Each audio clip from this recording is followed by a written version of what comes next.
हर किसी की पसंदीदा फिल्म हम आपके हैं कौन भला कौन भूल सकता है। मासूम और दिल ने जिसे अपना कहा जैसी कई फिल्मों का हिस्सा रही बॉलीवुड एक्टर रेणुका सहारे ने अपने बचपन के बारे में बताया कैसे उन्हें बहुत छोटी उम्र में पीरियड्स आने शुरू हो गए थे। रेणुका ने बताया कि अपने बचपन में वो एक ऐसे फेज से गुजरी जिससे वो किसी से कुछ शेयर नहीं कर सकती थी, अपनी उम्र की और अपनी ही क्लास की लड़कियों से भी नहीं। उनके साथ एक ऐसी मजबूरी थी जिसके चलते वो अपनी सहेलियों से भी अपने पीरियड्स के बारे में कुछ बात नहीं कर पा रही थी। रेणुका ने बताया कि मैं 10 साल की थी जब मुझे पीरियड्स आ गए थे। ज्यादातर लड़कियों को 12.5, 13 या 14 की उम्र में पीरियड्स आते हैं। कल्पना कीजिए आज मैं 58 साल की हूँ और मैंने अपनी ज्यादातर जिंदगी पीरियड्स के साथ ही गुजारी है। वो जो बचपन वाला वक्त होता है ना, वो शारीरिक तौर पर मैंने बहुत कम वक्त जिया है। रेणुका ने बताया कि वो खुद को किस्मत वाली समझती है कि उनकी माँ ने उन्हें बहुत अच्छी तरह से इन चीजों के बारे में समझाया और उनके परिवार में इस बारे में खुलकर बात होने लगी। रेणुका ने बताया उन दिनों मैं इस बारे में अपनी उम्र की बाकी लड़कियों से बारे में बातचीत नहीं कर सकती थी क्योंकि आपका दिमाग उस उम्र में बहुत विकसित नहीं होता है ये समझने के लिए कि आपके शरीर को क्या हो रहा है। अपने केस में मैं किस्मत वाली थी क्योंकि मेरी माँ ने मुझे पूरा डायग्राफ चित्र बनाकर समझाया कि कैसे चीजें काम करती हैं। मैं किस्मत वाली थी क्योंकि मेरे घर में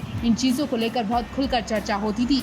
सलमान खान की हीरोइन रेणुका सहारे यूं तो 58 साल की हो चुकी हैं, लेकिन अपने 10 साल का वो बचपन नहीं भूली हैं जिसमें उन्हें बुरी तरह से झंझोर कर रख दिया था। 10 साल की उम्र में रेणुका सहारे को बुरा वाला अटैक पड़ा था जब उन्हें 10 साल की उम्र में पहला पीरियड्स आया था। रेणुका ने 58 की उम्र में अपने उस किस्से को शेयर कर एक बार फिर से लड़कियों को हौसला दिया है। उन्होंने कहा कि मेरी तो जान ही निकल गई थी जब उस वक्त मैं अकेली पड़ गई थी। मेरे साथ मेरे दोस्त भी नहीं थे क्योंकि मुझे पीरियड्स बहुत जल्दी आ गया था और मेरे साथ की लड़कियों को 3-4 साल बाद पीरियड्स आया था, इसलिए मैं उनके साथ भी बातचीत नहीं करती थी, स्कूल जाना भी बंद करने लगी थी। लेकिन रेणुका ने कहा कि मेरे घर में इन चीजों को लेकर बहुत ओपन डिस्कस होता था। वो नहीं समझ पाई कि उनके शरीर के साथ क्या हो रहा है, क्यों हो रहा है, लेकिन मुझे इतना जरूर समझ आया कि एक गलत नहीं है, ना ही मैं बीमार हूँ। इन चीजों को लेकर मैं बहुत हैरान थी। मेरे स्कूल में किसी को भी पीरियड्स नहीं हुए थे, कम से कम मेरी क्लास में तो नहीं, मेरी किसी भी दोस्त को नहीं हुए थे जो मैं उनसे कुछ भी शेयर करती। मुझे इंतजार करना पड़ा जब तक उन्हें पीरियड्स नहीं हो गए थे।